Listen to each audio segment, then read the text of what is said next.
자, 오늘은 엔타임 33강 두 증인의 사역과 마지막 때의 복음 전파라는 제목으로 오늘 말씀을 같이 나누도록 하겠습니다. 계시록 말씀입니다. 계시록 11장, 계시록 11장 1절부터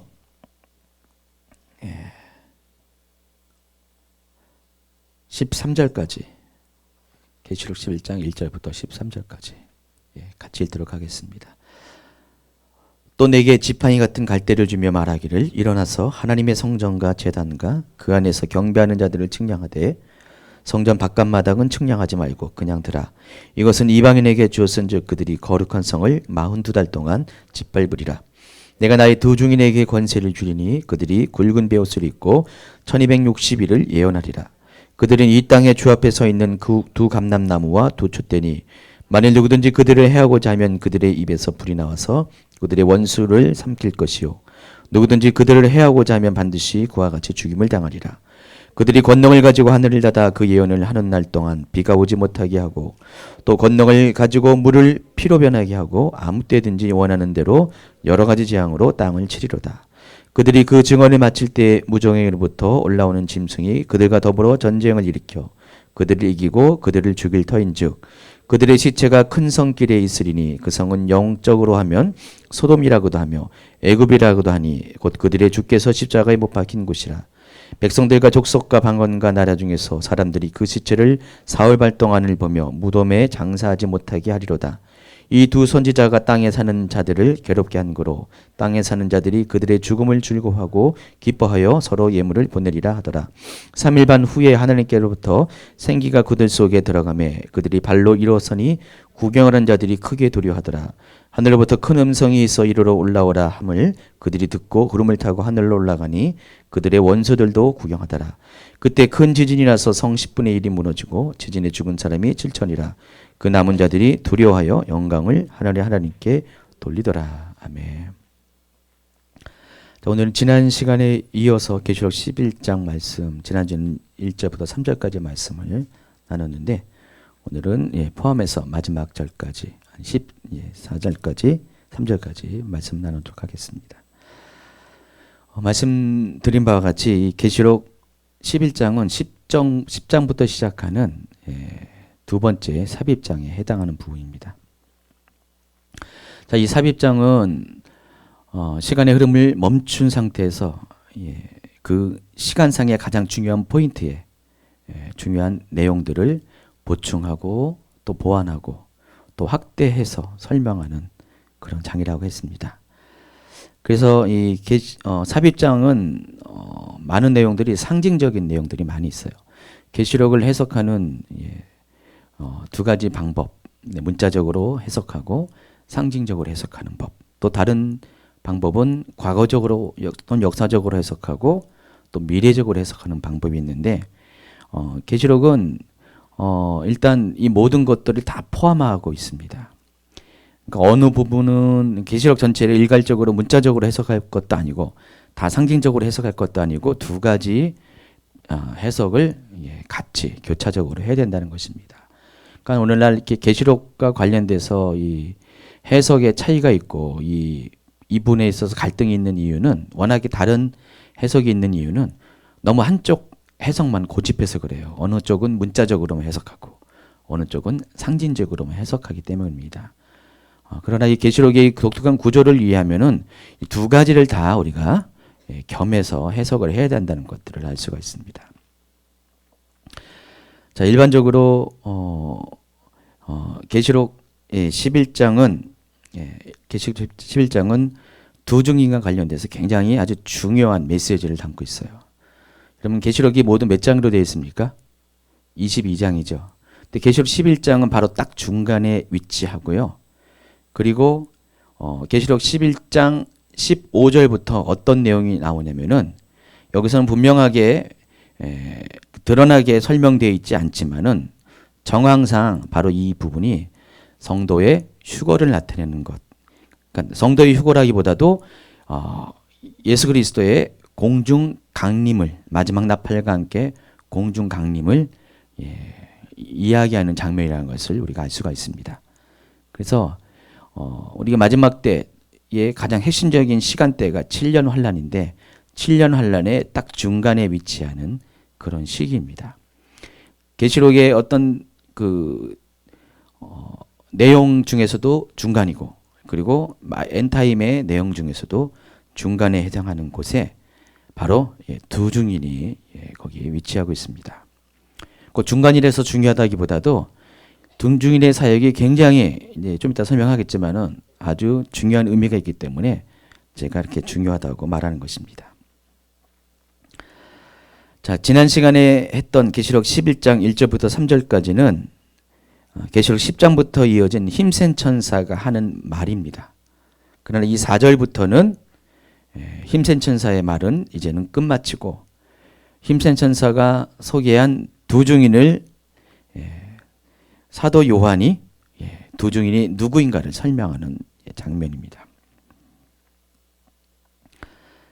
자, 그래서 11장 3절까지는 여기는 두 증인의 이야기라는 것들이 우리가 읽어보면 알 수가 있는데 개역 개정에서는 약간 좀 이렇게 뜻이 그런 구분이 좀 약간 분명하지 않습니다.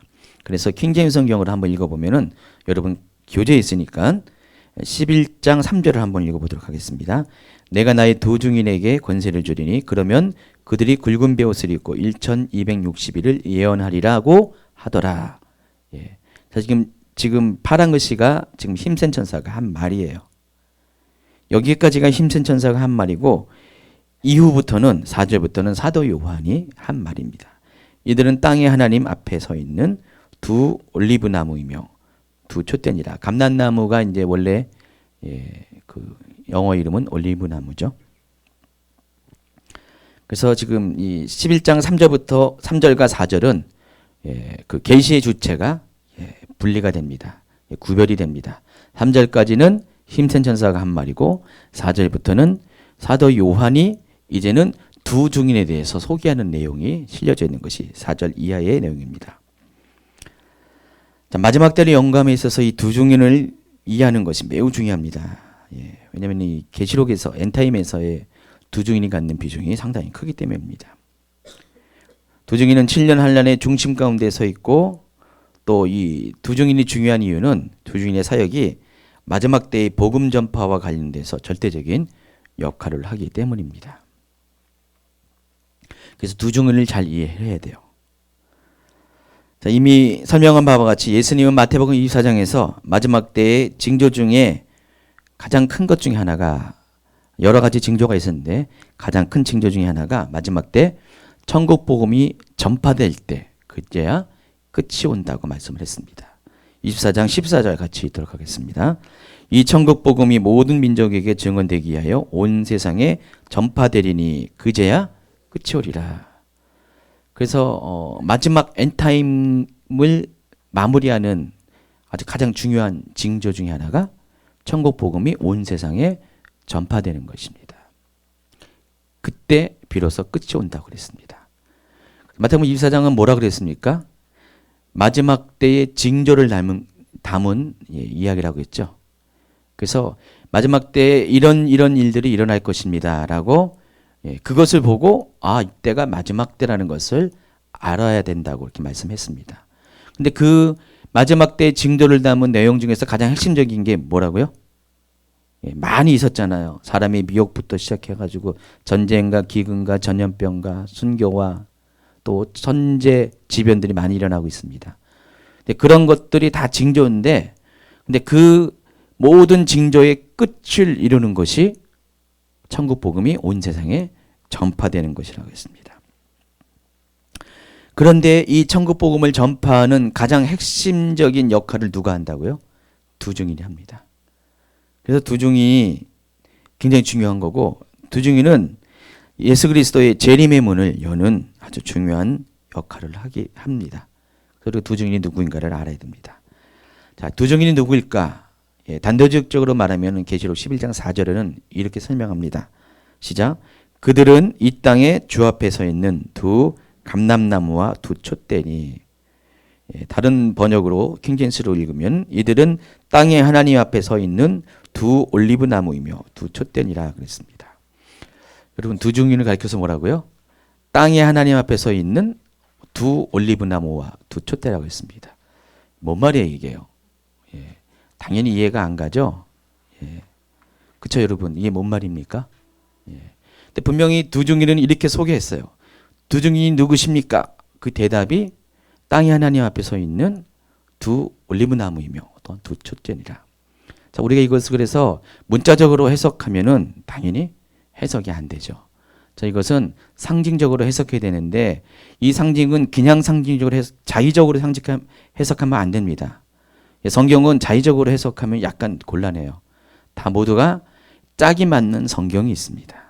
그러니까 이 부분을 다른 성경에 비추어서 설명을 들어야 된다는 것입니다.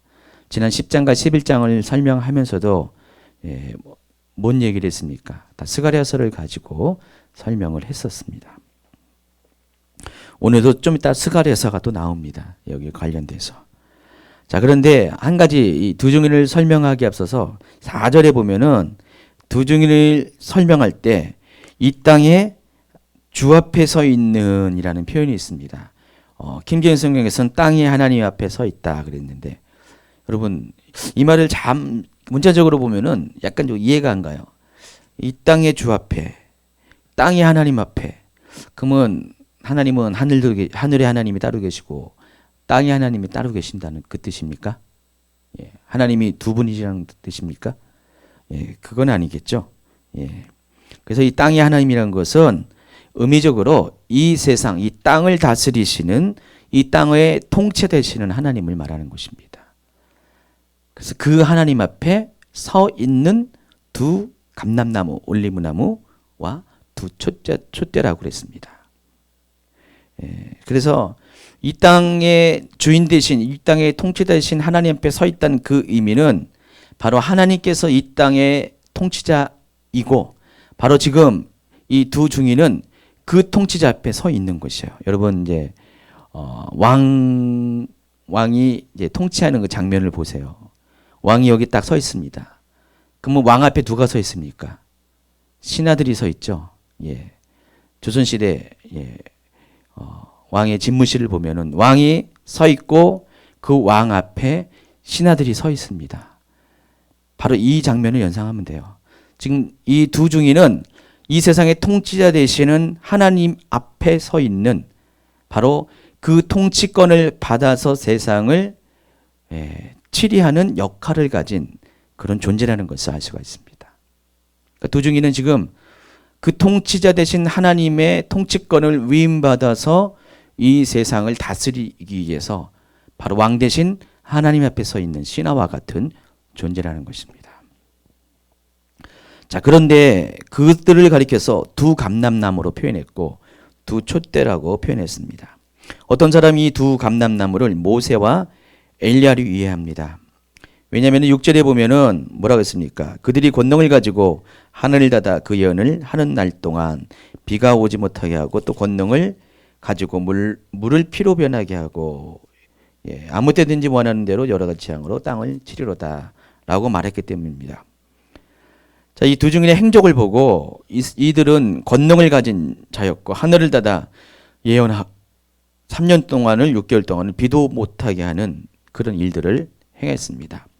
예. 여러분 생각나시죠? 엘리야 시대 그런 일이 있었습니다.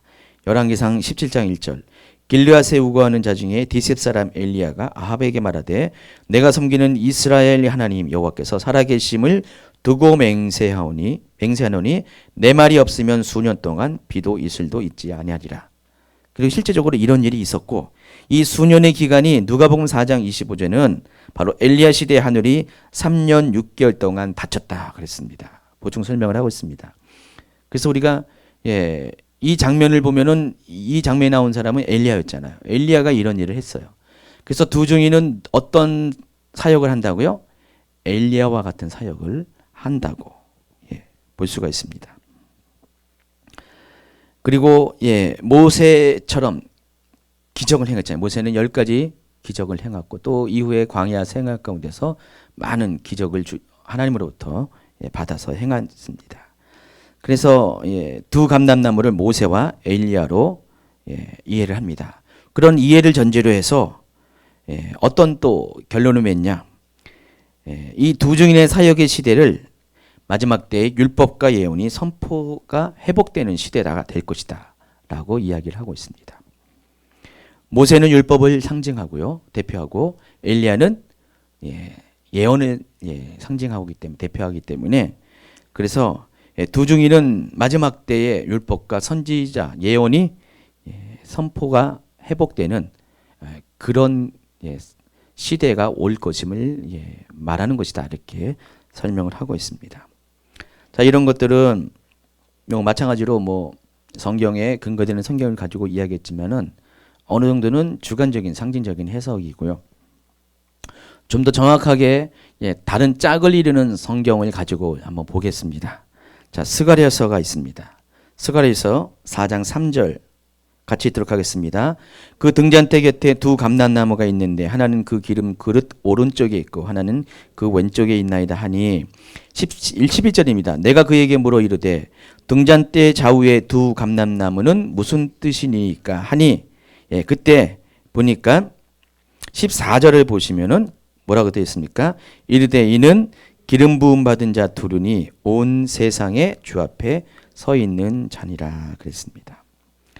근데 여기 보면 이 기름 부음 받은 자 둘, 이 사람이 누구냐면은 당시에 스가랴 시대에 성전을 회복한 스룹바벨이고 총독 스룹바벨과 또 제사장 여호수아를 의미하는 것임을 계시록 4장은 우리에게 설명을 해주고 있습니다. 자, 그런데 4장 14절의 표현을 보세요. 기름 부음 받은 자 둘이라고 해놓고 그들이 어디에 서 있다고요? 주 앞에 서 있다.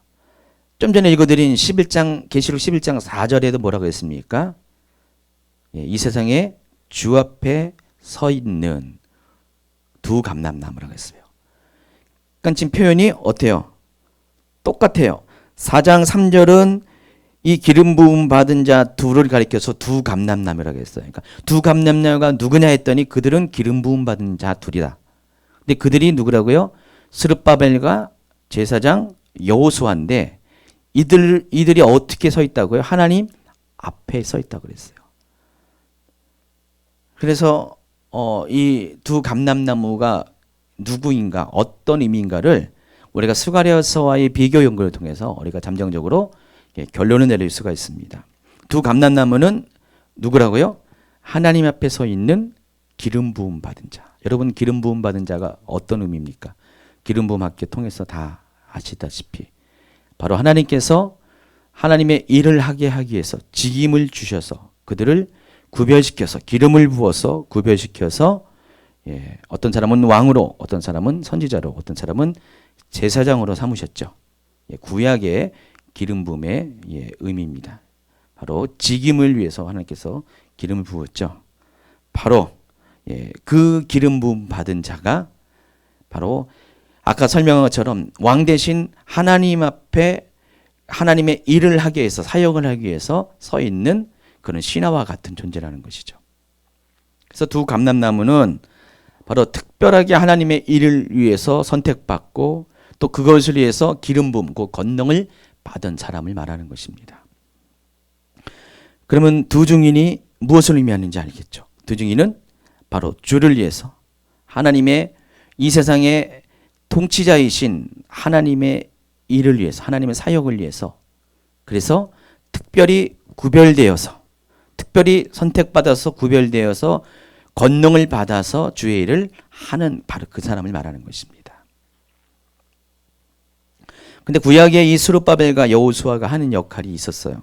스가랴서에서 나오는 그들이 한 일은 바로 성전을 재건하는 것이었습니다.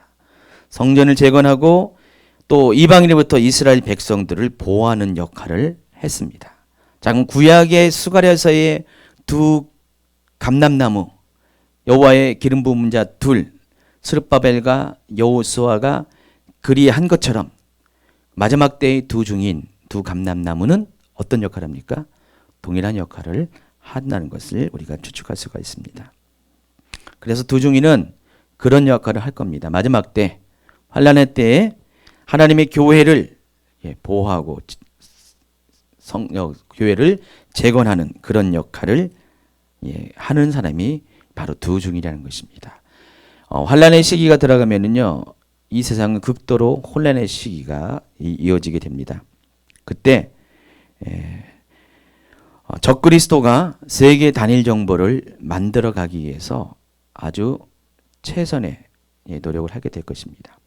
그럼 환란 전까지는요, 시동을 거는 단계, 준비의 단계라면은 환란이 시작하는 그 시기부터는요, 이제는 적그리스도의 정체가 드러날 것이고, 첫째 인이 떼어질 때 흰말을 타고 적그리스도가 이 세상에 와서 세상을 미혹할 거잖아요. 사람을 미혹하잖아요.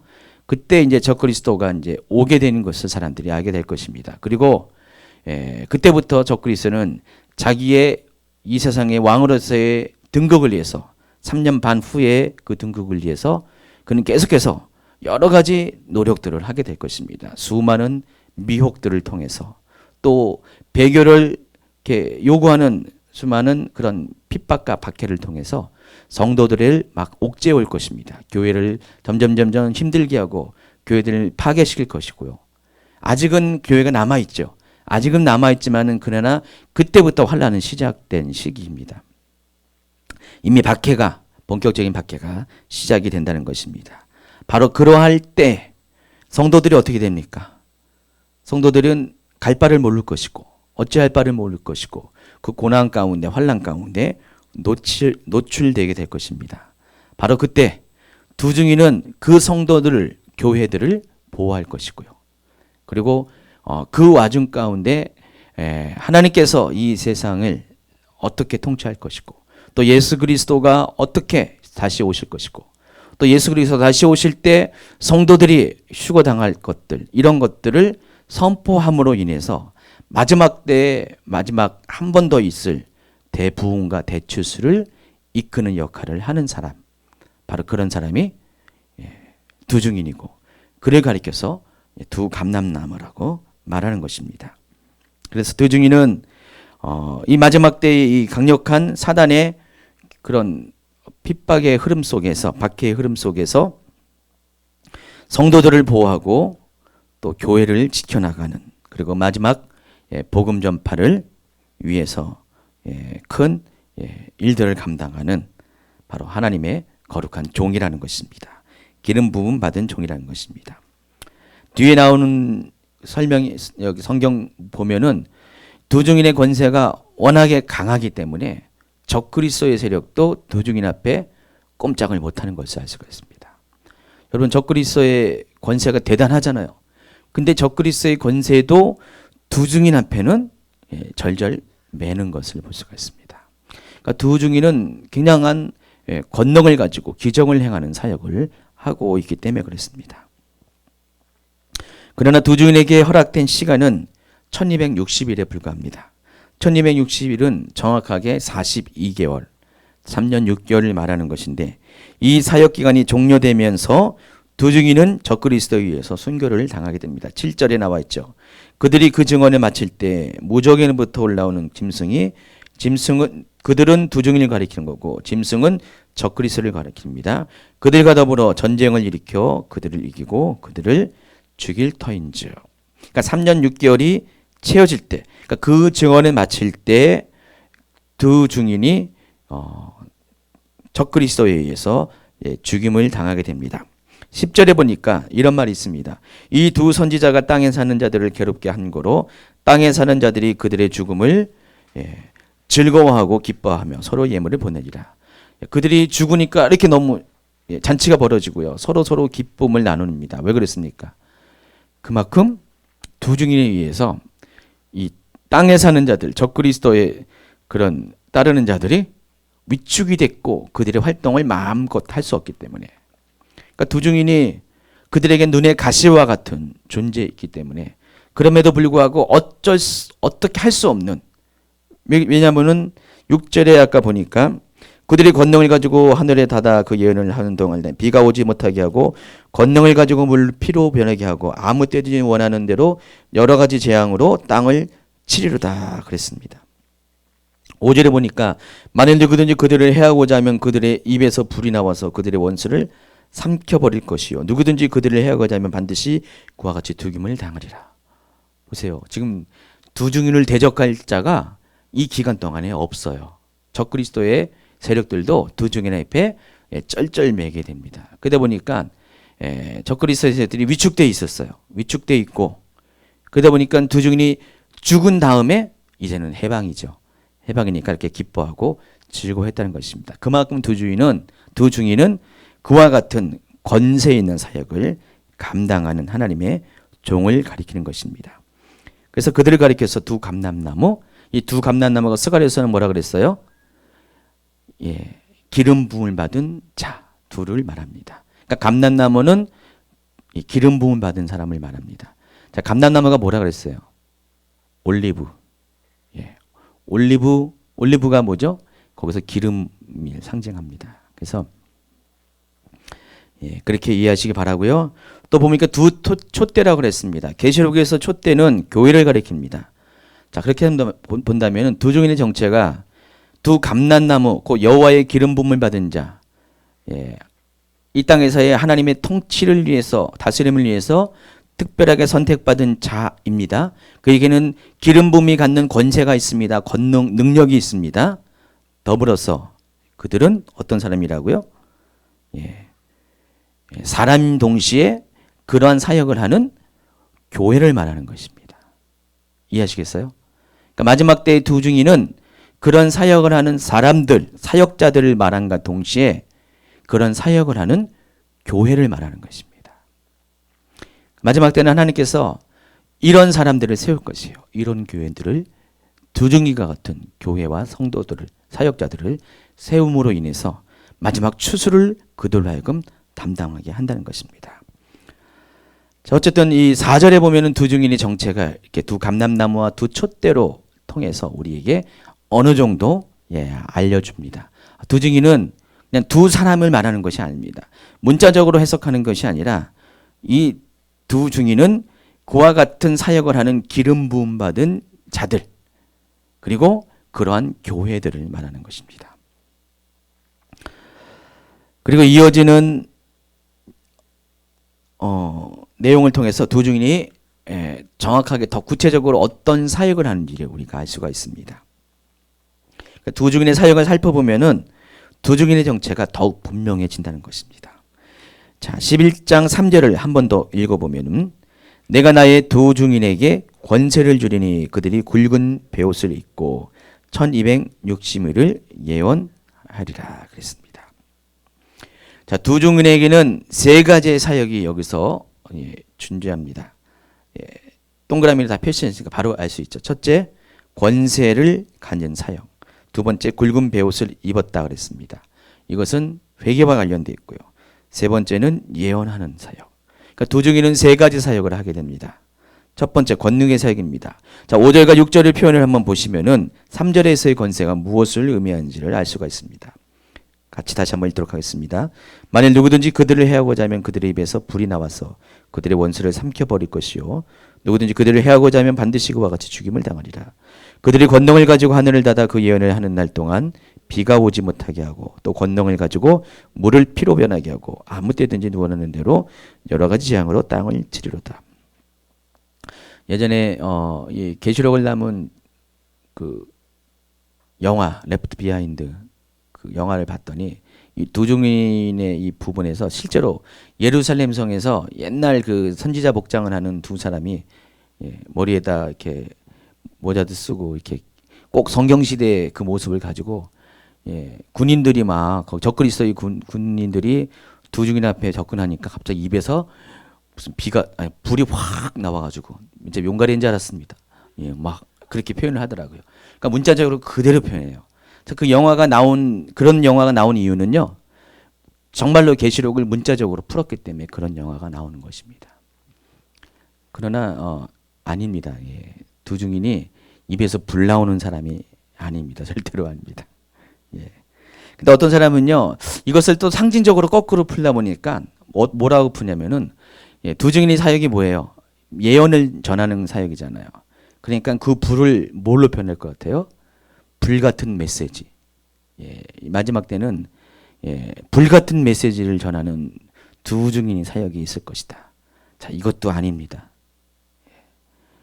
불을 토하내는 것도 아니고 불같은 메시지를 이렇게 말하는 것도 아닙니다.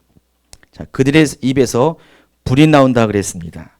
그럼 이것이 문자적으로 이야기한다면은 뒤에 보면은 이것을 문자적으로 이렇게 말하는 사람도 있고요. 근데 상징적으로 이것을 두 증인의 입으로 전하는 불같은 말씀을 의미한다고 하는 분들의 이야기를 보면은 이 두 가지, 그러니까 그들의 입에서 불이 나온다는 거하고 그들의 입에서 불이 나온 것을 해서 사람들이 죽임을 당한다는 것들이 해석이 매치가 안 돼요.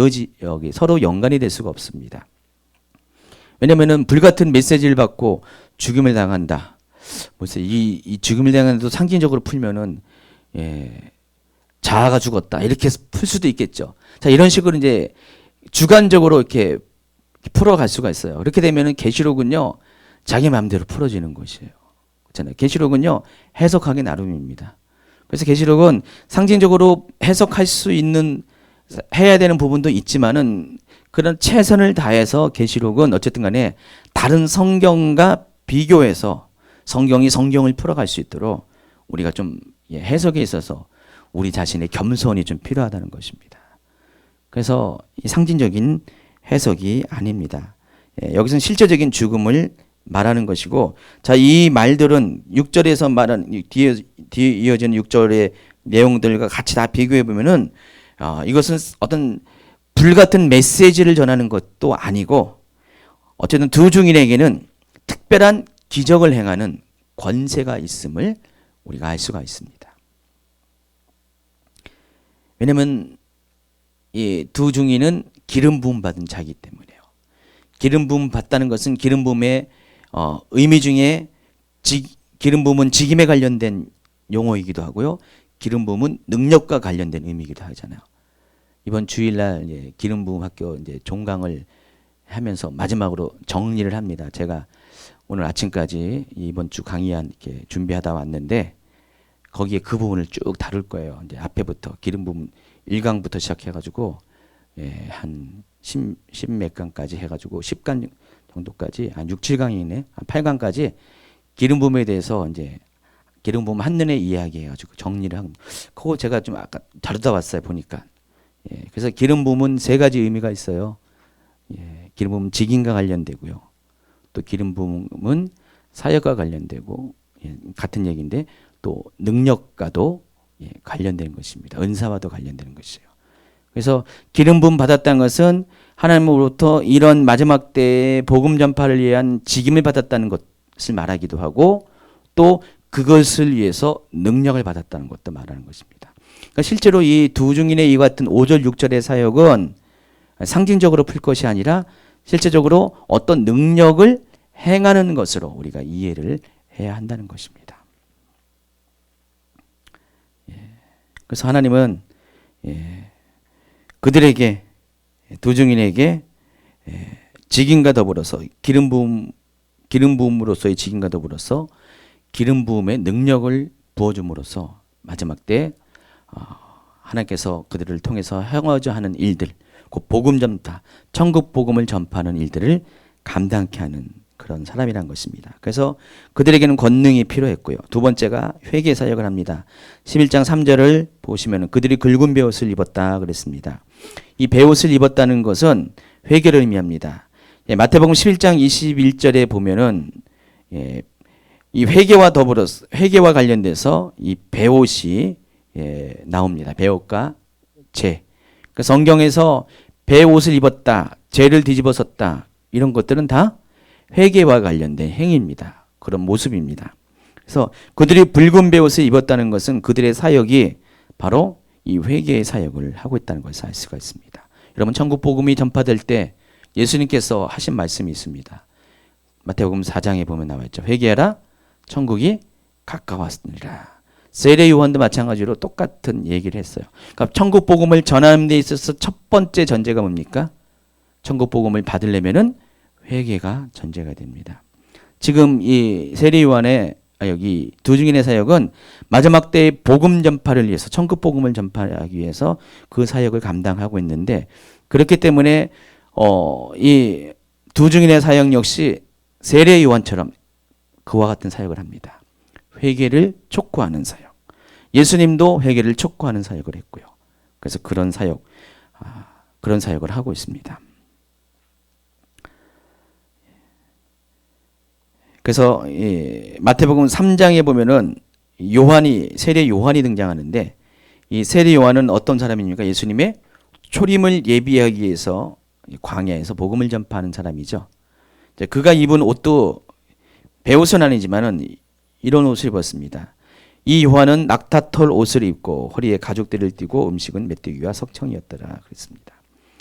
자, 세례 요한도 광야에서 살면서 일반적인 정상적인 의상을 입지 아니하고, 이와 같은 옷을 입으면서 사람들에게 회개 복음, 세례 복음을 전하면서 세례를 행하는 이런 사역을 했습니다. 세례는 뭡니까? 죄를 씻는 거잖아요.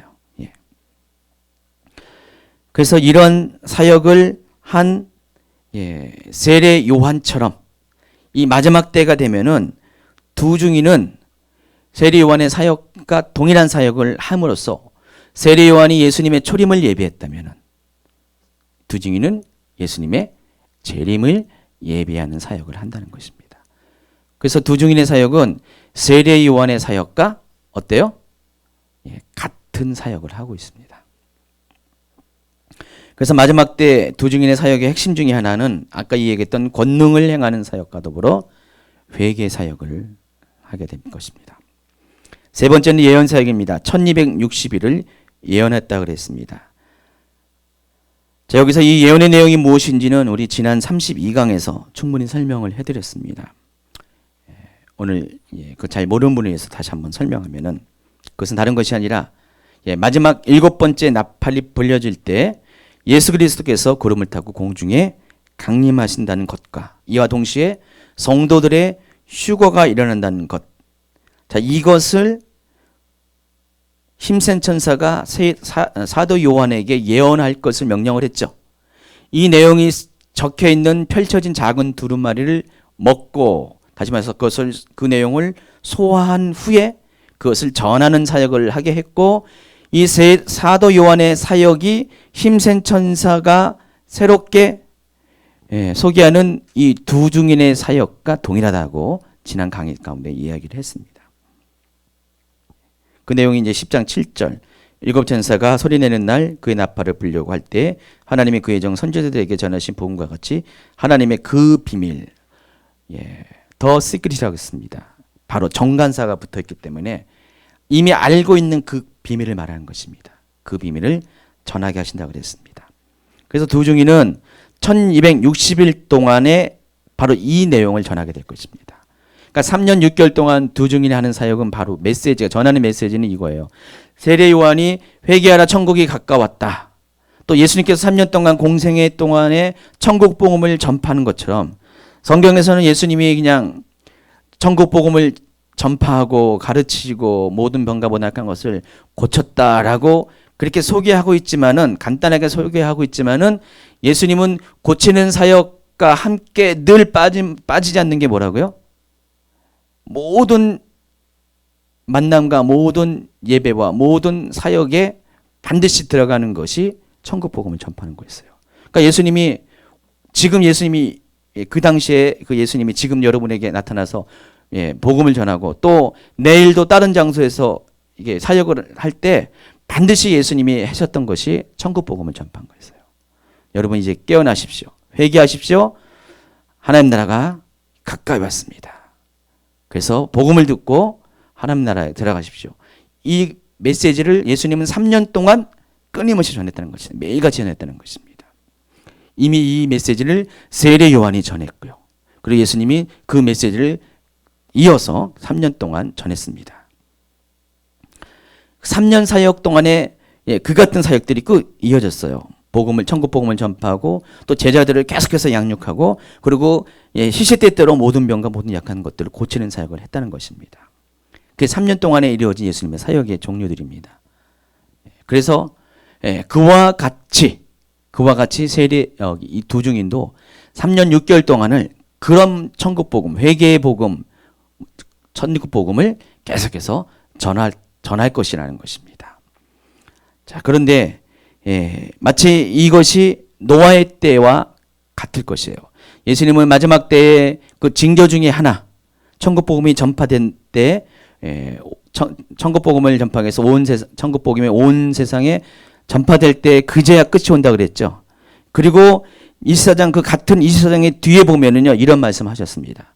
노아의 때와 같이 인자의 임함도 그러하리라 그랬습니다. 그러니까 예수님이 오실 때의 징조 중에 하나가 샘플이 뭐라고요? 노아의 때. 노아의 때는 여기서 노아의 때의 임함이라는 것을 제가 지난 아주 오래된 강의에서 이것을 어떻게 풀어줬습니까, 여러분한테? 노아의 때라는 것은 바로 노아가 120년 동안의 방주를 지면서, 노아는 120년 동안 방주를 졌습니다. 노아가 한 일이 뭐라 그랬습니까? 홍수가 임한다는 것입니다. 홍수가 임하고 세상에 심판이 임할 것이다. 그 메시지를 120년 동안 했어요. 물론 사람들은 듣지 않았습니다. 오직 8 식구만이 구원을 받았습니다. 두 증인의 사역도 똑같아요. 노아의 때와 같이 두 증인의 사역도 노아가 계속해서 심판의 메시지를 전한 것처럼 두 증인도 그와 같은 사역을 하게 된다는 것입니다. 1260일 동안을 매일같이 두 증인은 회개의 메시지를 전하고 또 천국 복음을 전함으로써 예수님께서 곧 다시 오신다는 것. 세례 요한은 예수님의 초림에 대해서 예언을 했다면은 이 두 증인은 예수님이 재림에 대해서 이야기한다는 것입니다. 자, 그러면 이 세 가지 사역을 통해서 두 증인의 성격이 더욱더 정체가 분명해질 것을 알 수가 있을 것입니다. 자, 그런데 이 두 증인과 더불어서 계시록 11장에는요 또 하나의 중요한 인물이 등장하는데 바로 짐승. 옆에 있는 그 짐승이 아니라 여자분들 남자분 보고 짐승 그러는데 그 짐승이 아니라 적그리스도를 말하는 것입니다. 그러니까 두 증인과 적그리스도가 활동하는 기간은 7년 환란의 기간을 서로 양분합니다. 그래서 계시록 11장이 굉장히 중요한 이유가 여기 두 증인이 나오고 곧 이어서 적그리스도가 등장하기 때문입니다. 그리고 12장, 13장에도 적그리스도가 계속 적그리스도에 대한 이야기들이 계속해서 직간접적으로 등장하게 됩니다. 그래서 전 3년 반은 두 증인이 그리고 후 3년 반은 적그리스도가 주도하는 세상이 이때 열려지게 될 것입니다.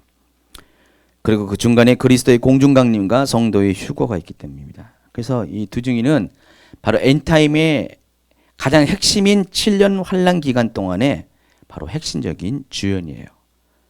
두 증인과 더불어서 적그리스도는 결코 빼먹을 수 없는 핵심적인 인물이라는 것입니다. 그래서 이 두 증인을 반드시 이해해야 되고요. 그리고 또 적그리스도의 정체도 이해를 해야 된다는 것입니다. 자, 계시록 강의를 이제 다른 분들 쭉 보면은요, 대부분 다 두 증인을 강조하고 있어요. 그러니까 공통적으로 이 두 증인의 사역이 매우 중요하다는 것들을 다 똑같이 인식을 하고 있습니다. 자, 두 증인의 사역은 그런데 적그리스도의 와의 투정을 통해서 그 사역이 마무리됩니다.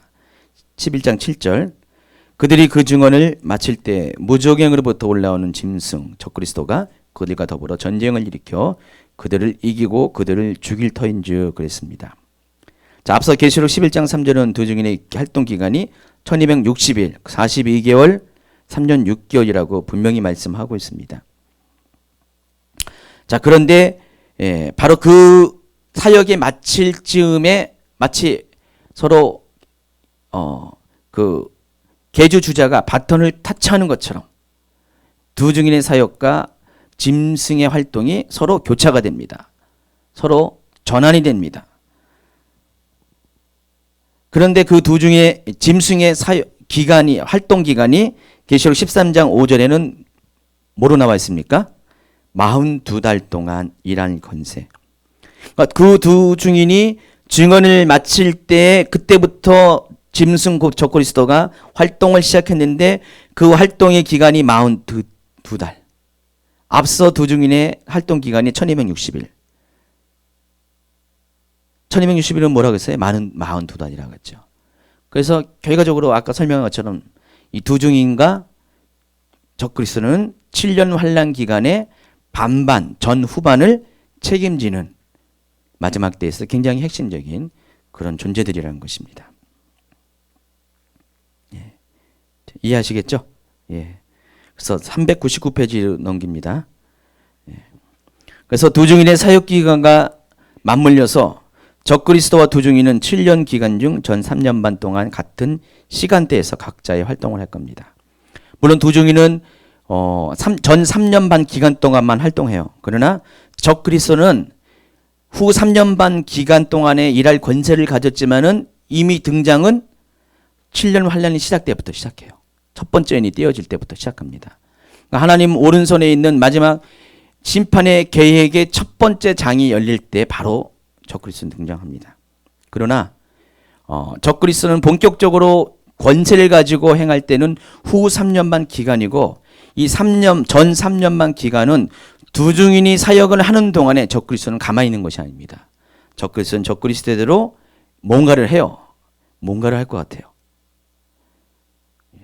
후 3년 반은 완전히 폭압적인 권세를 드러내는 활동을 하게 되지만은 그러나 이 3년 반, 전 3년 반 기간 동안에 적그리스도 하는 것은 위장된 평화를 가지고 사람들을 미혹하는 일들을 하게 된다는 것입니다. 그래서 위장된 평화를 통해서 자신의 지도력을 확장시키는 일들을 하게 됩니다.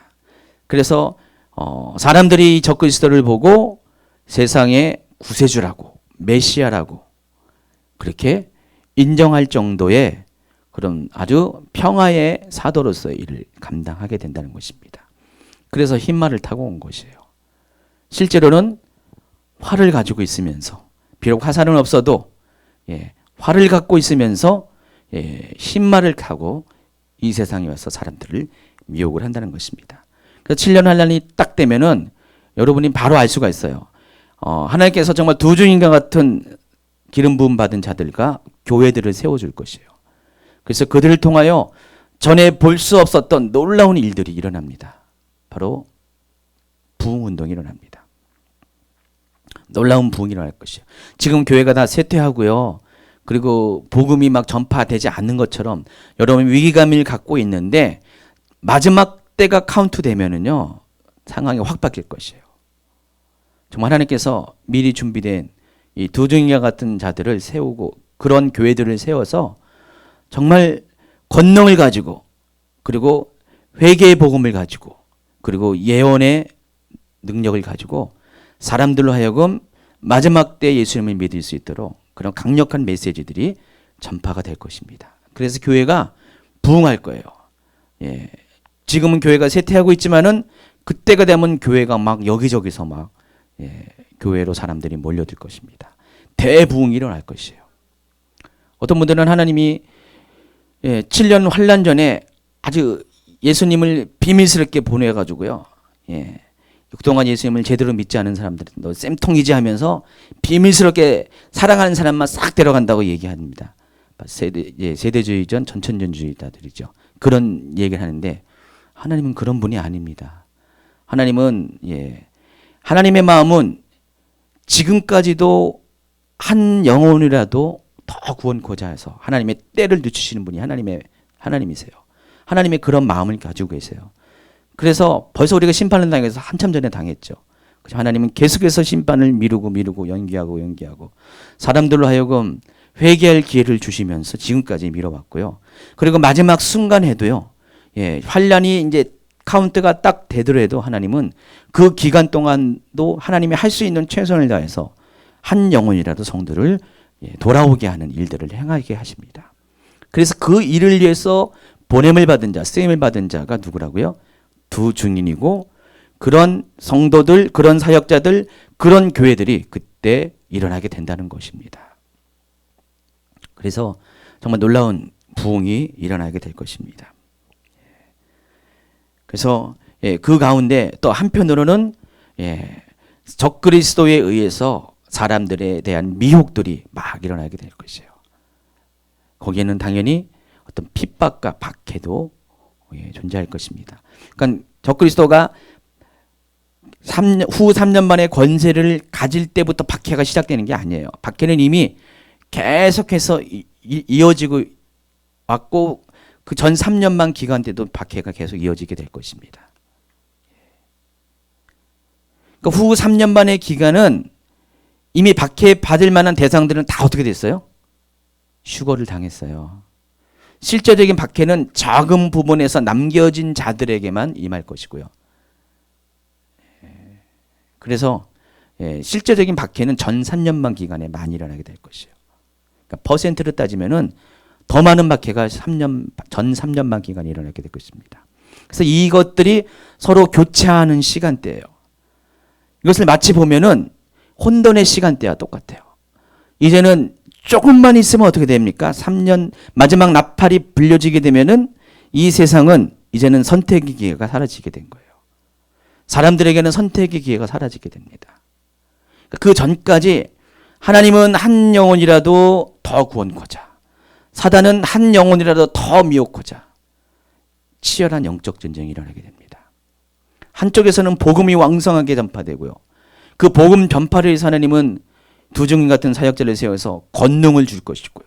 회개의 복음을 전하게 할 것이고 강력한 마지막 때에 대한 예언의 메시지를 전하게 할 것이고 그래서 많은 자들이 돌아오게 될 것이고 또 한편에서는 이미 믿은 자들이라도 한 영혼이라도 지옥 가게 하려고 사단이 막 영혼을 미혹하고 빼앗고 자기가 그리스도다 자기가 선지자다 하면서 막 사람들을 그렇게 혼란 가운데 빠지는 일들이 생기게 된다는 것입니다. 이것이 혼돈되어 있는 시기가 전 3년 반 기간이에요. 그 3년 반 기간은요 아주 대단한 일들이 많이 일어날 것입니다. 그 기간 동안에 7인의 그런 재난이 있을 것이고 또 6번째까지의 나팔 재앙들이 일어나게 될 것입니다. 천재지변이 막 일어나고요. 막 이런 일들이 막 일어나게 될 것이에요. 그러니까 세상은 전에는 어느 누구도 경험하지 못했던 아주 그냥 놀라운 일들이 막 일어나게 됐습니다. 영화에서 본 한 장면들, 영화에서 못 봤던 그 장면들이 막 여러분의 눈앞에 펼쳐지게 될 것이고 저와 여러분은 모두 만약 그때까지 있는다면 안 죽고 있는다면은 그때 우리가 존재한다면은 그것을 다 눈으로 보게 될 것이에요. 귀로 듣게 될 것입니다. 그것이 마지막 때에 일어나는 상황들이에요. 어쨌든 두중이는 이 3년 반의 기간이 마친 다음에 적그리스도와의 대결을 통해서 죽임을 당합니다. 뒤에 설명하겠지만은 두중인의 사역을 잘 보면은요 누구랑 꼭 닮았습니까? 아까 세례 요한의 사역과 닮았다 그랬고요. 또 누구랑 닮았습니까? 예수님의 사역과 똑 닮았습니다. 자, 예수님도 세례 요한의 사역을 이어서 하셨고요. 보면은 예수님이 계실 때는요 사두개인이나 바리새인이나 유대인들이 예수님 때문에 전전긍긍했잖아요. 예수님을 잡아서 죽여야 되는데 예수님이 천국 복음을 전파하는 것, 또 강력한 권능을 가지고 전파하는 것을 보고 또 예수님이 두려워서 어찌할 바를 모르고, 그러니까 3년의 기간이 채워진 이후에 예수님이 십자가를 달려 죽으셨잖아요. 그러니까 두중인도 하나님께서 3년 반 동안에 사역할 그런 권세, 권한을 보장을 하셨기 때문에 이 악한 무리들도 건들 수가 없었어요. 그러나 그 기간이 채워지게 되면은 예수님도 십자가에 달려 죽으신 것처럼 이 두중인도 어떻게 됩니까? 똑같이 어떻게 됩니까? 죽임을 당합니다. 7절 그들이 그 증언을 마칠 때 무정행으로부터 올라오는 짐승이 그들을 더불어 전쟁을 일으켜 그들을 이기고 그들을 죽일 터인즉 8절에 보니까 그들의 시체가 큰 성길에 있으리니 그 성은 영적으로 하면 소돔이라고 하며 애굽이라고도 하니 곧 그들의 주께서 십자가에 못 박히신 곳이라. 자, 그런데 11절에 보니까 3일 반 후에 하나님께로부터 생기가 그들 속에 들어가며 그들이 발로 일어서니 구경하는 자들이 크게 두려워하더라. 자, 예수님은 3년 사역하고 3일 후에 부활하셨죠. 자, 이들은 3년 반의 사역을 하고 3일 반 후에 부활합니다. 그리고 12절에 보니까 하늘로부터 큰 음성이 있어 이로 올라오라 함을 그들이 듣고 구름을 타고 하늘로 올라간다. 예수님도 어떻게 했습니까? 구름을 타고 하늘로 올라가셨죠. 완전히 똑 닮았죠. 예. 그러니까 두 증인의 사역은 예수님의 사역과 똑 닮았습니다. 그러면서 세례요한의 사역과도 똑 닮았어요. 자, 우리가 세례요한의 사역도 대단하잖아요. 예수님의 사역도 대단하잖아요. 근데 이 마지막 때는요, 두 증인의 사역은 이 세례요한의 사역 플러스 예수님의 사역을 합친 사역이에요. 그러니 얼마나 더 막강할 것이에요. 그러니까 이전까지 있었던 어떤 기름 부음 받은 자의 사역보다 두 증인의 사역은 가장 크고 가장 강력하고 가장 열매를 맺는 사역을 하게 될 것입니다. 근데 무엇 때문에 그래요? 마지막 때 마지막이 임했기 때문에. 이제는 더 이상 기회가 없기 때문에 하나님은 그동안 준비했던 모든 전력을 다 이때 쏟아 부을 것이고요. 마찬가지로 사단도 가지고 있는 모든 최선을 다해서 자신의 일들을 하게 될 것이기 때문에 바로 이때는 치열한 영적 전쟁, 영적인 세계뿐만 아니라 현실의 세계 가운데서도 그런 치열한 전쟁이 일어나게 된다는 것입니다. 그래서 그런 시기 가운데 두 증인은 죽임을 당합니다. 11장 8절에 보면은 소돔 또는 애굽이라 불리는 곳에서 그들이 죽었다 그랬는데, 소돔과 애굽이 무엇을 의미하는 것은 뒤에 나와 있는 그들의 주께서 십자가에 못 박힌 곳이라는 걸 통해서 바로 이곳이 예루살렘이라는 것을 알 수가 있습니다. 여러분, 예수님의 초림의 장소도, 예수님의 복음 전파의 첫 장소도 바로 세계적인 그 세계사의 전환이 일어나는 그 실제적인 장소도 예루살렘인 것처럼 마지막 때의 가장 핵심적인 장소 또한 예루살렘이 될 것입니다. 그러니까 예루살렘이 갖는 의미는 2000년 전의 예루살렘이 그것으로 그 역할이 끝난 게 아닙니다. 앞으로 이 마지막에 그런 이 하나님의 그런 사역에, 하나님의 행하심의 그런 주 무대도 예루살렘이 될 것입니다. 근데 소돔이라고 하고 예굽이라고 하는 그 이유는 여기서 보면 전제를 달았잖아요. 그 성은 영적으로라고 하며 있습니다. 그러니까 영적인 관점에서 말하면은 거기는 소돔이고 애굽이라는 것입니다. 소돔과 애굽이 뭡니까? 바로 죄악을 상징합니다. 영적으로 말하면은 소돔은 바로 죄의 도시잖아요. 애굽도 이스라엘 백성들이 애굽을 탈출했습니다. 어딜 탈출한 거죠? 죄로부터 탈출한 것입니다. 그래서 이 계시록은 친절하게 그것을 가리켜서 영적으로라고 했습니다. 그러니까 영적으로 말하면은 소돔이고 애굽이지만은 실제로 그들이 죽임 당한 장소는 예수님께서 못 박힌 장소, 바로 예루살렘을 말하는 곳입니다. 그러니까 지금 두 증인의 사역은 예루살렘에서 이루어질 것입니다. 앞으로 모든 이 엔타임의 무대는 예루살렘 중심으로 가게 될 것이에요. 그래서 여러분이 예루살렘을 주목하셔야 돼요. 마지막에 가까울수록 예루살렘을 주목합니다. 자, 예루살렘에 나중에 뭐가 세워질 것입니까? 제3성전이 세워질 것이고요. 그리고 사단은, 적그리스도는 예루살렘에서 왕으로 등극할 것입니다. 그 성전에서, 자기가 직접 지은 그 성전에서 하나님의 그 언약궤, 하나님의 그런 제사 드리는 모든 도구를 폐하고 자기가 그 자리에서 서게 될 날이 오게 된다는 것입니다. 그게 계시록 13장에 나와 있고 다니엘서 9장에서 그것이 이미 예언되어 있습니다.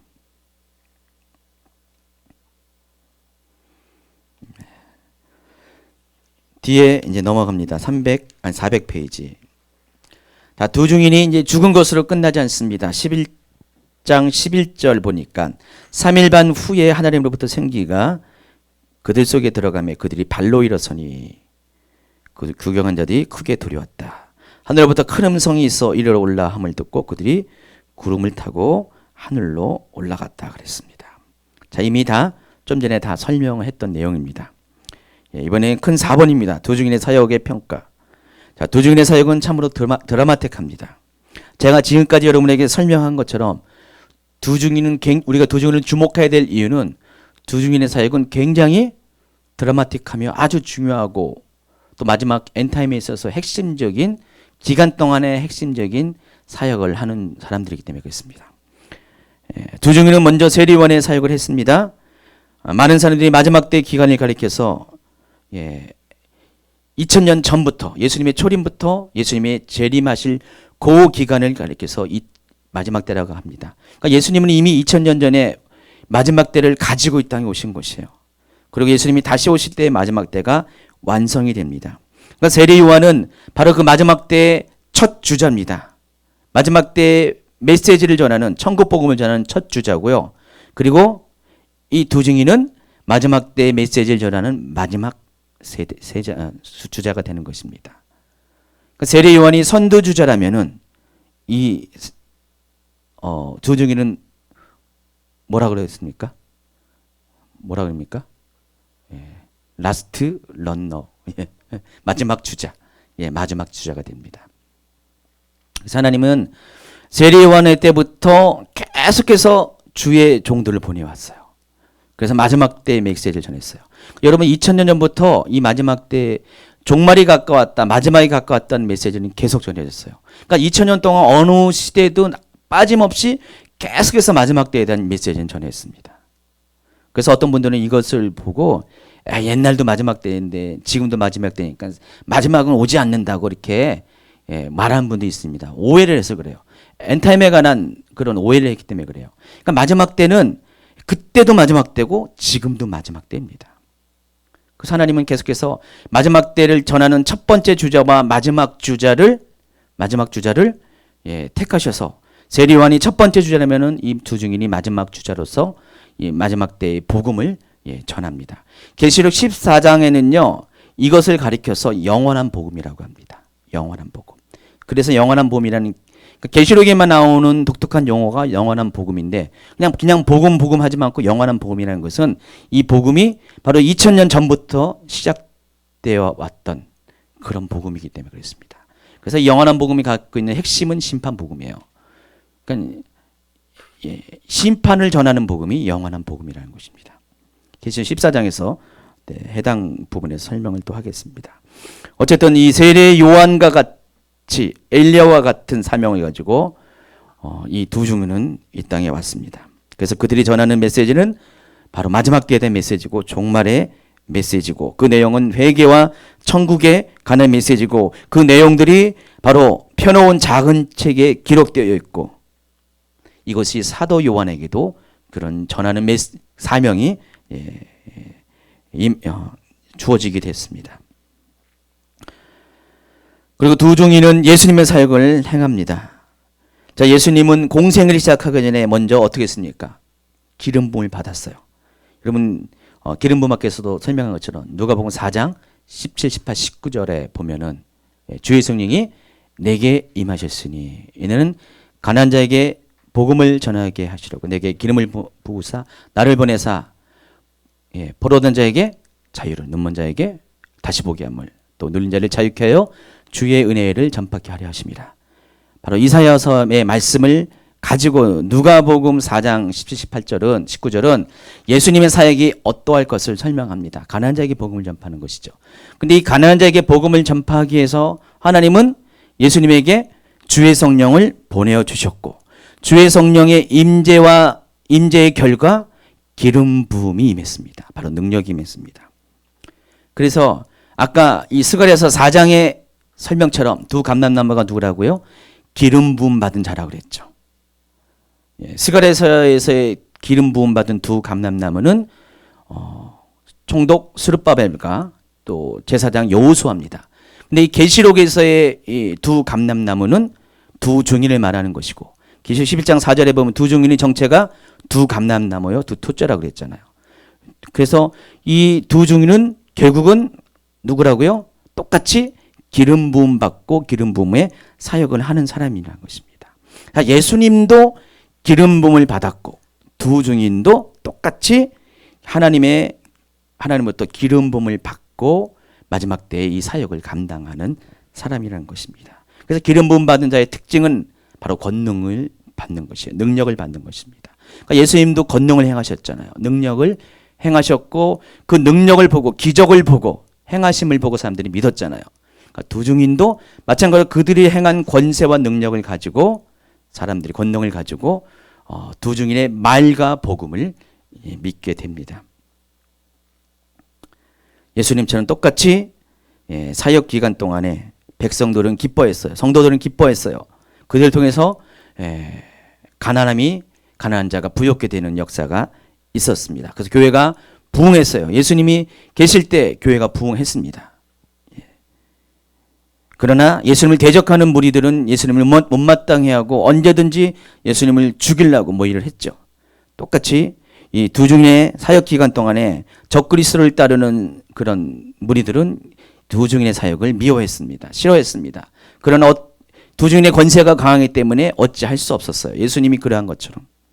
그러나 두 증인은 예수님이 그러한 것처럼 사역 기간이 마친 후에 똑같이 죽임을 당하고 또 부활을 하고 예수님처럼 승천을 하게 됩니다. 자, 이와 같이 두 증인은 예수님의 사역을 행하는 사람이었습니다. 또 401페이지 보면은 두 증인은 적그리스도를 대변하는 거짓 선지자와도 대비되는 사역을 하고 있습니다. 계시록에서 적그리스도 활동 그리스도의 사역과 대칭되고 있습니다. 그러니까 적그리스도는 뭐예요? 안티크라이스트. 그리스도를 반대하는 그런 사람 존재를 말한 거잖아요. 그러니까 적그리스도의 사역을 행하는 활동은 그리스도의 사역과 다 모든 것이 대비가 되는 것이에요. 나중에 적그리스도가 오게 되면 여러분이 쉽게 분별할 수 있는 것이 예수님의 사역, 그리스도의 사역과 비교해 보면 그 사람이 적그리스도인지 아닌지를 알 수가 있다는 것입니다. 자, 그리스도께서 누구로부터 보내받았습니까? 하나님. 그럼 적그리스도는 누구로부터 보내받았습니까? 사탄으로부터 보냄을 받았습니다. 계시록 13장에 보면은 거기에 보면은 용이 등장하고요. 또 적그리스도가 짐승이 등장하는데 생김이 거의 똑같아요. 거기서는 또 상징적으로 짐승의 형상을 나타내는데 용의 형상과 거의 똑같아요. 자, 그리스도께서 신성과 인성을 가진 것처럼 적그리스도 또한 신성과 인성을 가졌습니다. 예수님은 완전한 신이시고 완전한 인간이시잖아요. 적그리스도 또한 똑같습니다. 적그리스도도 인간의 모습으로 옵니다. 인간의 육체를 가지고 옵니다. 그러나 적그리스도에게는 신성이 있습니다. 이걸 잘 표현하더라고요. 레프트 비하인드 그 영화에 보면은 나중에 그 니콜라스 적그리스도 유엔 사무총장이 거긴 적그리스도로 묘사가 되는데 그 니콜라스가 3년 반 기간 동안에 그 위장된 평화를 갖고 있는 동안에는 정말 사람들에게 인기 있는 일을 했어요. 그냥 평범한 인간의 모습으로 있었는데 정말 세계를 완전히 장악한 이후에 니콜라스의 모습은 정말 초능력자로 되죠. 니콜라스를 죽이기 위해서 미국 대통령, 흑인 대통령이 나오잖아요. 다 거기 보면 이 영화에 복선이 있는 것 같아요. 마지막 대한 복선. 지금 흑인 대통령이 있는데 거기도 역사상 한 번도 흑인 대통령이 없는데 어떻게 그때 만드는 영화에 흑인 대통령이 나오는지 참 이해가 안 가죠. 다 복선이 있는 것 같아요. 그래서 그 흑인 대통령이 마지막 자기의 목숨을 걸고 사명을 그 니콜라스를 죽이려고 총을 들고 거기 들어갔는데 어떻게 됐습니까? 죽였습니까? 못 죽였습니까? 못 죽였어요. 이미 그때는 이 니콜라스 적그리스도가 신성을 가진 존재로 바뀌어버렸기 때문에 죽일래야 죽을 수가 없습니다. 참 굉장히 예수님과 비교가 되잖아요. 굉장히 닮아 있는. 그러니까 적그리스도는 예수님을 흉내냅니다. 사탄은 하나님을 흉내냅니다. 하나님이 그리스도를 보낸 것처럼 사탄도 적그리스도를 보내고요. 하나님이 그리스도에게 신성과 인성을 주신 것처럼 사탄도 적그리스도에게 신성과 인성 모두를 갖게 합니다. 예수님께서 사람들에게 평화를 가지고 그들에게 왕으로 추대받는 그런 메시아의 그런 환대를 받는 것처럼 적그리스도도 마찬가지로 그때 모든 사람들이 왕으로 추대하는 메시아로 추대하는 환대를 받게 됩니다. 자, 그 내용들이 일루미나티 카드에 다 이렇게 자세하게 소개되고 있습니다. 또 후 3년 반 4개월 동안의 42개월 동안의 권세는 예수님의 공생의 기간인 3년과 대칭이 됩니다. 또 적그리스도는 적그리스도의 활동을 선전하고 앞잡이가 되어주는 거짓 선지자를 거느리게 되는데, 또 다른 짐승으로 묘사되는 계시록 13장에 두 중이는 바로 예수님의 재림을 선전하고 그 길을 예비하는 역할을 하게 된다는 것입니다. 이해하시겠죠? 예수님이 오시기 전에 두 중인의 사역이 세례 요한의 사역처럼 있게 되고요. 그와 마찬가지로 적그리스도가 이 세상의 왕으로 오게 될 때 그 전에 거짓 선지자가 앞잡이가 되어서 적그리스도의 모든 것들을 대변하는 사람으로 존재로 오게 됩니다. 그걸 이제 도표로 제가 그림을 그려놨습니다. 자, 오늘 강의를 이제 마무리하겠습니다. 두 중인의 사역 기간 동안에 일어날 일 5번입니다. 401페이지 중간에 있습니다. 뭐니 해도 우리가 이 마지막 때는 때에 대한 어떤 분별이 필요한데, 과연 이 기간 동안에 이 두 중인의 사역 기간 동안에 어떤 일이 일어날까? 이미 다 설명한 거지만 다시 한번 정리를 하도록 하겠습니다.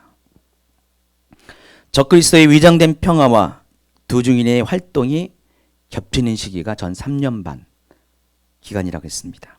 자, 이때는 7인의 재앙이 이미 일어났고 7 나팔 재앙 중에서 6번째까지의 재앙이 진행되는 시기였습니다. 그리고 이 세상은 아주 극명하게 둘로 나뉘게 됩니다. 하나님의 사람들과 그리고 적그리스도의 사람들로 나눠지게 됩니다. 제가 누누이 강조한 것처럼 시간이 가면 갈수록 이 세상은 둘로 양분이 됩니다. 교회도 양분이 됩니다. 그래서 교회도 정말로 그리스도의 신부의 영성을 가진 거룩하고 정결한 깨끗한 성도들이 모이는 교회와 세속주의고 인본주의이고 그리고 세상의 그런 통치자를 교회이지만은 그런 통치자를 따라서 결국은 그리스도를 배도하는 바로 음녀와 같은 교회들이 생겨나게 될 것입니다. 이 추세는 이미 시작됐는데 가면 갈수록 그렇게 될 것입니다. 그래서 제가 그랬잖아요. 앞으로는 회색지대가 없다고, 중간지대가 없다고. 여러분이 예수님을 제대로 믿든지 죽음을 구하고 제대로 믿든지 아니면 세상 가운데 그렇게 나가는 방법밖에 없어요. 왜 그럴까요? 그렇게 해야지 심판이 이루어지기 때문에 그래요. 하나님은 마지막 심판의 시간이 가까울수록 둘을 나눠요. 그러니까 섞여가지고 헷갈리는 사람들이 없게끔 만들어요. 그러니까 둘 중에 하나를 택하게끔 만들어요. 그만큼 이 환경적으로 우리가 두 가지 선택할 수밖에 없는 강력한 극단적인 상황들이 생기게 된다는 것입니다. 그게 점점 이루어지고 그리고 전 7년 한년의 전 3년 반 기간 동안에 그것이 완전히 극명하게 나누어지는 시기가 도래하게 된다는 것입니다. 그래서 그 촉매제 역할을 하는 것이 두 중인의 사역이고요. 두 중인의 활동으로 인해서 예언운동이 일어나고 회개운동이 일어나고 기도운동이 일어날 것이고 성령의 기름 부음이 전 세대를 통해서 가장 강력하게 부어질 것입니다. 요에서 2장 28절 29절입니다. 그 후에 내가 내 영을 만민에게 부어주리니 너희 자녀들이 장래를 말할 것이며 너희 늙은이는 꿈을 꾸며 너희 젊은이는 이상을 볼 것이며 그때 내가 또 내 영을 남종과 여종에게 부어줄 것이며. 자, 이것은 요하엘서 2장에 예언된 것이지만은 이것이 한번 이루어졌죠. 언제 이루어졌습니까? 사도행전 시대 때. 사도행전 시대 때 이와 같은 예언이 이루어졌습니다. 자, 그런데 요엘서 보면은요, 이 성령의 강력한 비를 두 가지로 나눕니다. 이른 비와 늦은 비로 나눕니다. 그래서 이 사도행전 시대는 바로 어떤 시대예요? 마지막 엔타임이 시작되는 바로 이른 시기잖아요. 그래서 하나님은 이 이른 비를 통해서 영혼을, 그러니까 이른 비를 통해서 이스라엘의 기후가 같은 거, 이른 비를 통해서 비가 많이 쏟아져야지 그때 파종을 할 수가 있어요. 씨를 뿌릴 수가 있어요. 그 수분이 있어야지. 그리고 늦은 비가 내리는 이유는 6개월 후에 늦은 비가 내리는 이유는 늦은 비가 와야지 곡식이 마지막 힘을 얻어가지고 다 열매를 맺어가지고 수확을 할 수가 있어요. 그러니까 이스라엘의 이른 비와 늦은 비, 농경 문화와 관련된 이른 비와 늦은 비와 똑같이 하나님은 엔타임을 통해서 하나님이 원하신 것은 이른비를 통해서 영혼들이 자라나게 하시고요. 그러니까 첫 번째 성령의 그런 임재를 통해서 교회가 부흥하게 하시고요. 그리고 마지막 추수를 위해서 또 한 번의 늦은 비를 부어주십니다. 그러니까 성령을 통해서 사람들이 그 성령을 통해서 회복되어 가지고 또 한 번의 마지막 추수를 하게 하십니다. 이미 이른 비는 2000년 전에 역사 가운데 이루어졌고요. 물론 그 중간에 간간히 비가 올 수가 있죠. 성령의 비가 여기저기 지역적으로 올 수가 있어요. 근데 아주 전 지구적으로 강력하게 임하는 그 비는 역사상 인류 역사상 두 번에 걸쳐서 임하는데 그 한 가지 남은 것이 바로 마지막 때가 될 때 바로 늦은 비가 임하게 될 것입니다. 그래서 이 비는 성령의 비를 말하는 것이고요. 그래서 이 3년 반 기간 동안에 강력한 성령의 기름 부음이 부어질 것입니다. 그 성령으로 인한 놀라운 역사들이 막 일어납니다. 성령이 임할 때 1장 8절 사도행전 1장 오직 성령이 너희에게 임하시면 너희가 권능을 받고 예루살렘과 온 유대와 사마리아 땅끝까지 이르러 내 증인이 되리라 하시니라. 바로 이것이 이루어진 것처럼 마지막 때에도 성령이 임하면은 사람들 속에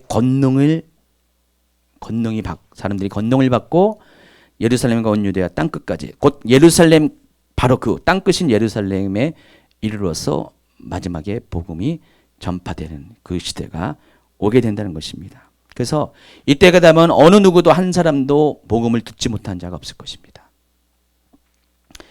이미 이 복음 전파의 그런 어떤 시간표는 특별히 성경 번역을 하는 사람들이 만든 시간표는 제가 한 20, 30년 전에는 시계가 있으면 5분 전을 가리켰는데 지금은 1분 전 11시 59분을 지금 가리키고 있습니다.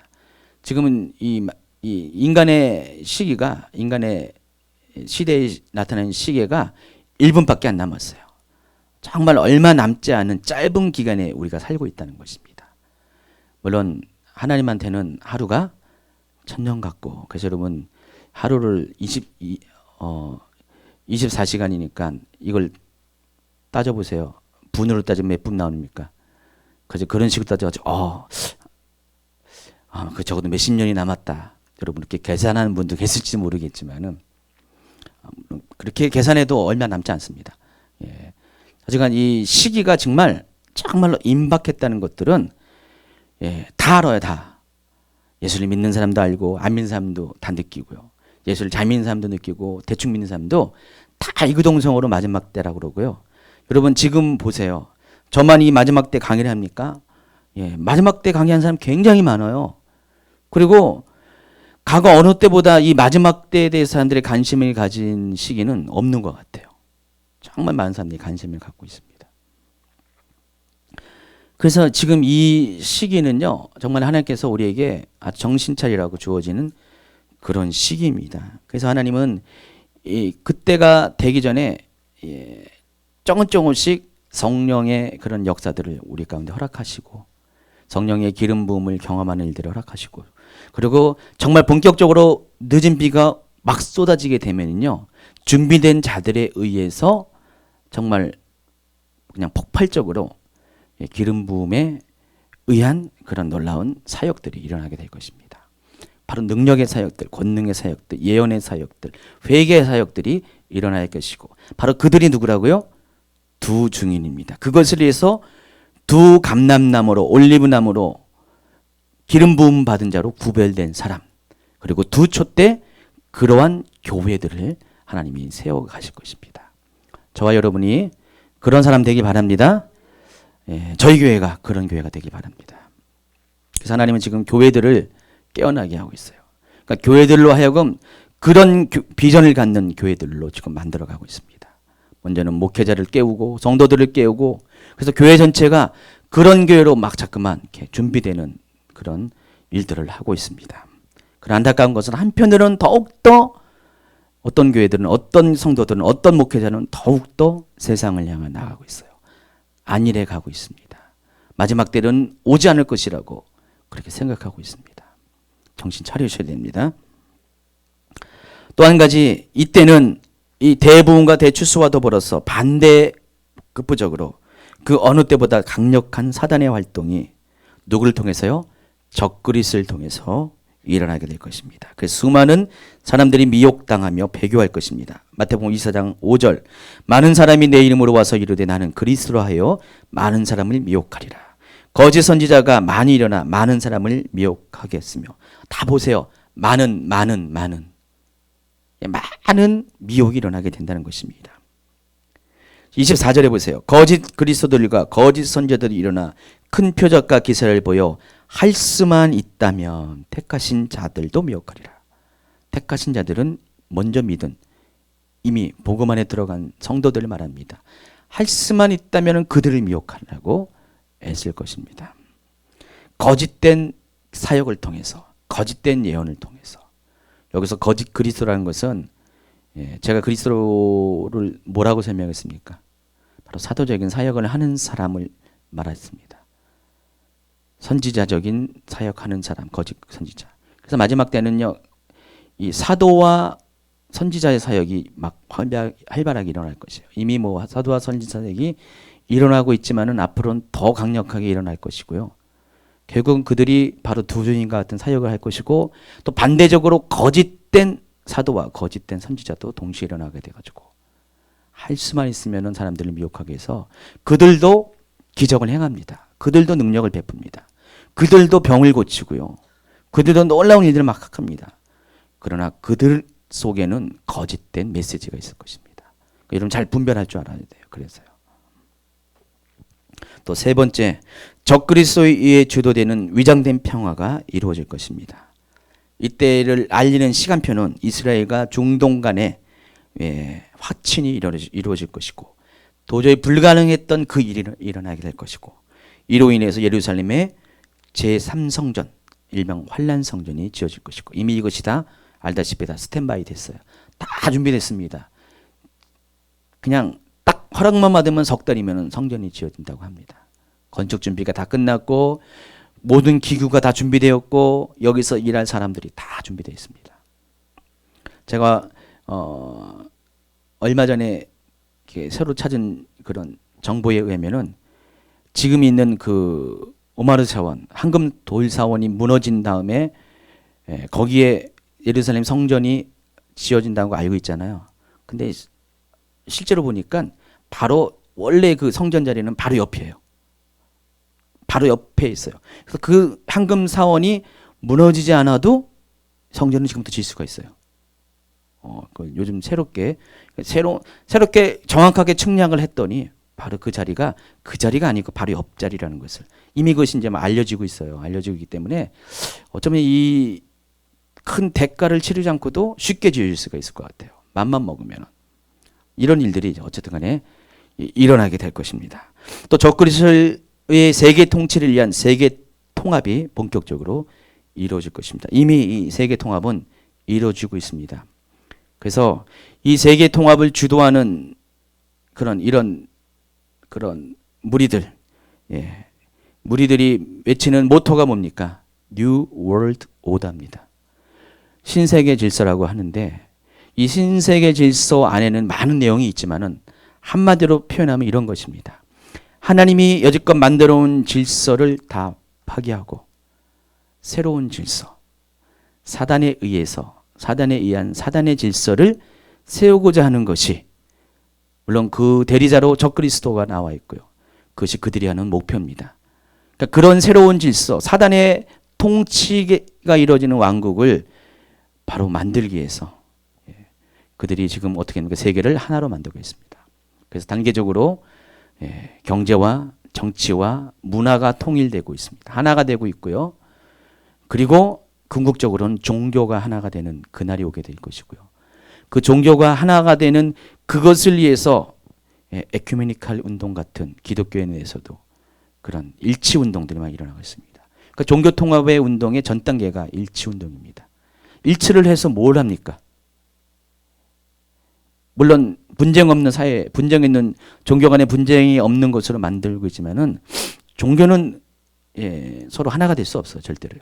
영이 다르기 때문에 결국은 이들이 원하는 것은 종교가 하나가 되어 통합되어서 그 종교의 숭배자가 결국은 적그리스도가 되게 하는 궁극적인 목표가 있기 때문에 이런 일이 일어나고 있는데 한국 교회가 이걸 몰라요. 몰라서 그걸 따르고 그냥 좋은 게 좋다는 식으로 따라가는 분들이 많이 있습니다. 이 엔타임을 이해하면은요, 이 시대의 흐름을 이해하면은 바로 그냥 깨닫게 돼요. 이게 이런 거였구나. 흐름을 알 수가 있는데. 그래서 이 세계 통합이 이루어지면서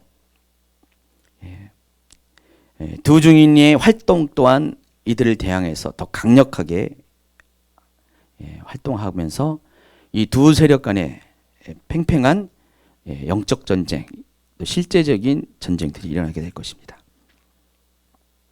그리고 이 기간이 끝나갈 때 힘의 균형이 이제는 적그리스도에게 쏠리면서 두 중인의 순교가 일어나게 될 것이고 두 중인의 사형계의 마침과 동시에 대추수와 대부흥의 시기가 종료됩니다. 그리고 이제는 남은 것은 예수 그리스도의 공중강림이 마지막 나팔과 함께 예수님의 공중강림이 이루어지게 됩니다. 이때가 마지막이라는 것입니다.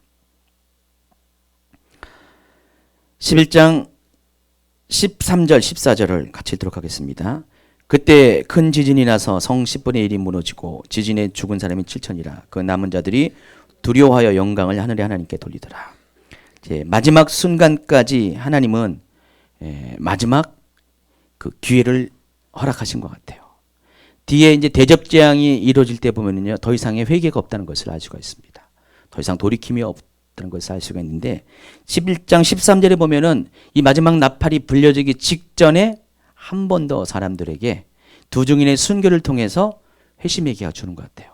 여러분, 예수님이 죽으신 다음에 부활하신 다음에 승천한 다음에 사람들이 어떻게 됐습니까?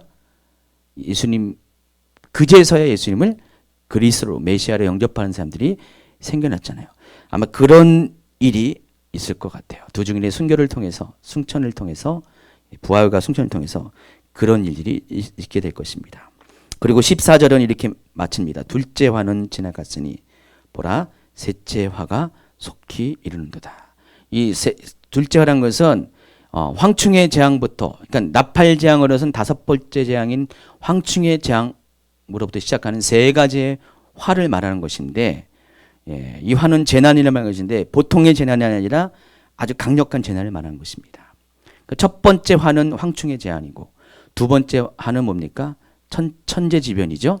그리고 세 번째 화가 일곱 나팔이 불려진 겁니다. 그러니까 다섯 번째가 첫 번째와 여섯 번째 나팔이 두 번째와 일곱 번째 화가 나팔이 세 번째 화인데 이 일곱 번째 나팔이 불려질 때 세 번째 화가 임하게 되는데 그 세 번째 화는 일곱 대접 재앙 전체를 말하는 것이에요.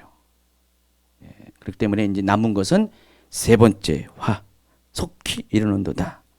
그리고 그것이 일곱 번째 나팔이 불려진 이후에 그 다음에 12장, 13장, 14장에 그 삽입장이 지나간 후에 15장을 거쳐서 16장부터 본격적으로 일곱 대접 재앙이 시작이 됩니다. 이것이 이제 계시록의 그런 흐름입니다. 오늘 여기까지 하겠습니다. 하면서 여러분 뭐 그동안 알고 있는 내용도 있고 오늘 뭐 처음 듣는 분도 계실 것입니다. 근데 우리가 이 엔타임 강의를 들으면은요 굉장히 어려운 내용이 굉장히 많이 있어요. 지금도 여기 보면은 목사님이 뭔가를 말씀하시는 것 같은데 알 것 같기도 하고 모르는 내용도 많이 있습니다. 계시록의 내용은 좀 꾸준히 기초가 있으면서 들어야 돼요. 앞에 것들을 계속 들어오면은 제가 반복적으로 얘기하는 것도 많이 있는데, 근데 이것은 마지막 때 일어날 일들에 관한 시나리오를 적은 것입니다. 그래서 꼭 일어납니다. 반드시 일어날 것입니다. 반드시 속히 될 일을 그 종들에게 보이시려고 하나님께서 요한에게 천사를 보내어서 이 말씀 전하겠잖아요. 그러니까 반드시 일어날 것입니다. 속히 일어날 것입니다. 예수님 당시에 그렇게 말했지만은 그 속히가 이제는 곧 이루어질 시기가 오게 될 것입니다.